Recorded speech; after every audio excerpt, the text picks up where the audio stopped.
ಹಸಿಮೆಣಸಿನಕಾಯಿ ಮಸಾಲ ಫ್ರೈಗೆ ಬೇಕಾಗಿರುವ ಪದಾರ್ಥಗಳು 10 ಹಸಿಮೆಣಸಿನಕಾಯಿ ತೊಗೊಂಡೀನಿ. ಹಸಿಮೆಣಸಿನಕಾಯಿನ ಕ್ಲೀನಾಗಿ ತೊಳೆದು ಈ ಥರ ಹಸಿಮೆಣಸಿನಕಾಯಿ ಮಧ್ಯದಲ್ಲಿ ಕಟ್ ಮಾಡಿಟ್ಟೀನಿ. ಬೀಜ ಏನು ತೆಗೆದಿಲ್ಲ, ಹಾಗೆ ಇಟ್ಟಿದ್ದೀನಿ. ಹಸಿಮೆಣಸಿನಕಾಯಿ ಖಾರ ಇಲ್ಲ, ಅದಕ್ಕೆ ಬೀಜ ಹಾಗೆ ಇಟ್ಟೀನಿ. ನೀವು ಖಾರ ಇರೋ ಮೆಣಸಿನ್ಕಾಯಿ ಆದರೆ ಬೀಜ ತೆಗೆದು ಹಸಿಮೆಣಸಿನಕಾಯಿ ಫ್ರೈ ಮಾಡ್ಕೋಬೋದು. ಒಂದು ಸ್ವಲ್ಪ ಕೊತ್ತಂಬರಿಯನ್ನು ಕ್ಲೀನಾಗಿ ತೊಳೆದು ಈ ಥರ ಸಣ್ಣದಾಗಿ ಕಟ್ ಮಾಡಿ ಇಟ್ಟೀನಿ. ಹಸಿಮೆಣಸಿನಕಾಯಿ ಫ್ರೈಗೆ ಎಷ್ಟು ಬೇಕಷ್ಟು ಎಣ್ಣೆ, 1 ಸ್ಪೂನಷ್ಟು ಸಾಸಿವೆ, 1 ಸ್ಪೂನಷ್ಟು ಗರಂ ಮಸಾಲ, 1 ಸ್ಪೂನಷ್ಟು ಧನಿಯಾ ಪೌಡ್ರು, ಅರಿಶಿನ ಪುಡಿ, ಉಪ್ಪು. ಹಸಿಮೆಣಸಿನಕಾಯಿ ಮಸಾಲ ಫ್ರೈ ಹೇಗೆ ಮಾಡೋದು ನೋಡೋಣ ಬನ್ನಿ. ನಾನು ಸ್ಟವ್ ಆನ್ ಮಾಡ್ಕೊಂಡು ಸ್ಟವ್ ಮೇಲೆ ಒಂದು ಕಡಾಯಿ ಇಟ್ಟೀನಿ. ಕಡಾಯಿಗೆ 2 ಟೇಬಲ್ ಸ್ಪೂನಷ್ಟು ಎಣ್ಣೆ ಹಾಕಿಟ್ಟೀನಿ. ಎಣ್ಣೆ ಕೂಡ ಬಿಸಿಯಾಗಿದೆ. ಈಗ ಇದಕ್ಕೆ ಸಾಸಿವೆನ ಎಣ್ಣೆಗೆ ಹಾಕೋಣ.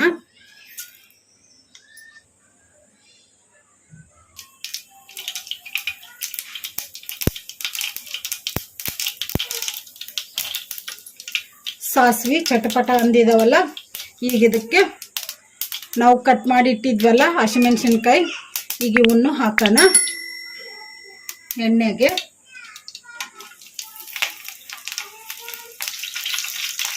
ಕಲಿಸ್ಕೊಂಡ್ಬಿಡೋಣ. ಫ್ಲೇಮು ಮೀಡಿಯಂ ಫ್ಲೇಮಲ್ಲಿ ಫ್ರೈ ಮಾಡ್ಕೋಬೇಕು ಹಸಿಮೆಣಸಿನಕಾಯಿನ. ಹಸಿಮೆಣಸಿನಕಾಯಿ ಚೆನ್ನಾಗಿ ಮೆತ್ತಗಾಗೋವರೆಗೂ ಫ್ರೈ ಮಾಡ್ಕೋಬೇಕು. ಈ ಥರ ಕಲಿಸ್ಕೊಂತ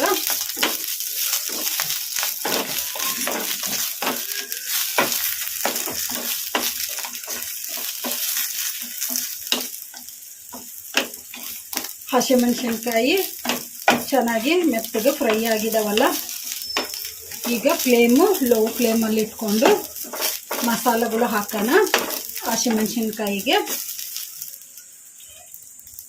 1 ಚಿಟಿಕೆಯಷ್ಟು ಅರಿಶಿನ ಪುಡಿ ಹಾಕೋಣ,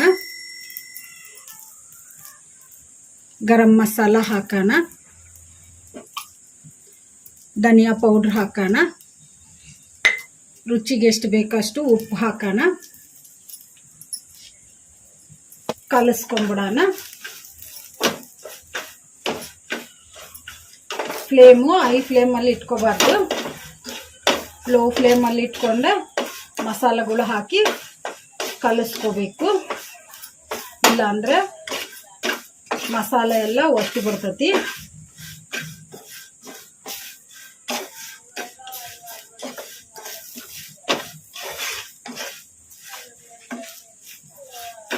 ಈಗ ಚೆನ್ನಾಗಿ ಕಲಿಸ್ಕೊಂಡ್ಬಿಟ್ಟಿವಲ್ಲ, 1-2 ನಿಮಿಷ ತಟ್ಟೆ ಮುಚ್ಚಿ ಫ್ರೈ ಮಾಡ್ಕೊಂಬಿಡೋಣ. ಯಾಕಂದರೆ ಹಸಿಮೆಣಸಿನಕಾಯಿಗೆ ಮಸಾಲೆ ಎಲ್ಲ ಹಿಡಿಯುತ್ತೆ, ಅದಕ್ಕೆ ತಟ್ಟೆ ಮುಚ್ಚಿ 1-2 ನಿಮಿಷ ಫ್ರೈ ಮಾಡ್ಕೊಂಬಿಡೋಣ. 2 ನಿಮಿಷ ಆಗಿದೆ. ಈಗ ತಟ್ಟೆ ತೆಗೆದು ನೋಡೋಣ.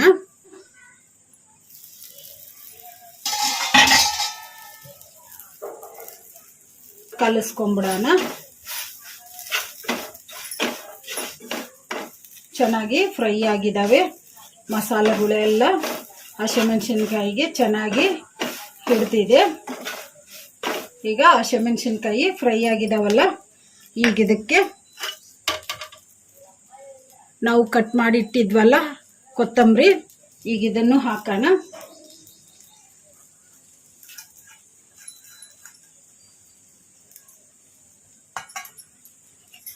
ಕಲಿಸ್ಕೊಂಬಿಡೋಣ. ಈ ಥರ ಹಸಿಮೆಣಸಿನಕಾಯಿ ಮಸಾಲ ಫ್ರೈ ಮಾಡಿಕೊಂಡ್ರೆ ಟೇಸ್ಟ್ ಮಾತ್ರ ಸೂಪರ್ ಆಗಿರ್ತೈತಿ. ಈ ಹಸಿಮೆಣಸಿನಕಾಯಿ ಮಸಾಲ ಫ್ರೈನ ಅನ್ನ ಸಾಂಬಾರ್ ಜೊತೆಗೆ ಸೈಡ್ ಡಿಶ್ ಆಗಿ ತಿನ್ಬೋದು. ಮತ್ತು ರೊಟ್ಟಿ ಮಾಡಿದಾಗ ರೊಟ್ಟಿ ಜೊತೆಗಾಗಲಿ ಸೈಡ್ ಡಿಶ್ ಆಗಿ ತಿನ್ಬೋದು. ಚೆನ್ನಾಗಿರುತ್ತೆ. ನೀವು ಟ್ರೈ ಮಾಡಿ, ಮನೆಯಲ್ಲಿ ಎಲ್ಲರೂ ಇಷ್ಟಪಡ್ತಾರೆ. ನಾನು ಮಾಡಿರೋ ಈ ರೆಸಿಪಿ ನಿಮಗೆ ಇಷ್ಟ ಆದರೆ ನನ್ನ ಚಾನಲನ್ನು ಸಬ್ಸ್ಕ್ರೈಬ್ ಮಾಡಿ, ಲೈಕ್ ಮಾಡಿ, ಶೇರ್ ಮಾಡಿ, ಕಮೆಂಟ್ ಮಾಡಿ. ರೆಡಿಯಾಗಿದೆ ಹಸಿಮೆಣಸಿನಕಾಯಿ ಮಸಾಲ ಫ್ರೈ. ಈಗ ಸ್ಟವ್ ಆಫ್ ಮಾಡಿಕೊಂಡು ಒಂದು ಪ್ಲೇಟಿಗೆ ತಕ್ಕೊಂಬಿಡೋಣ.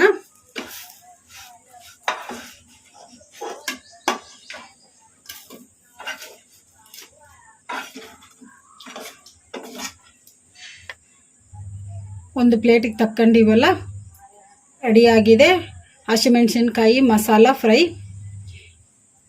ಈ ವಿಡಿಯೋ ನಿಮಗೆ ಇಷ್ಟ ಆದರೆ ನನ್ನ ಚಾನಲನ್ನು ಸಬ್ಸ್ಕ್ರೈಬ್ ಮಾಡಿ, ಲೈಕ್ ಮಾಡಿ, ಶೇರ್ ಮಾಡಿ, ಕಮೆಂಟ್ ಮಾಡಿ.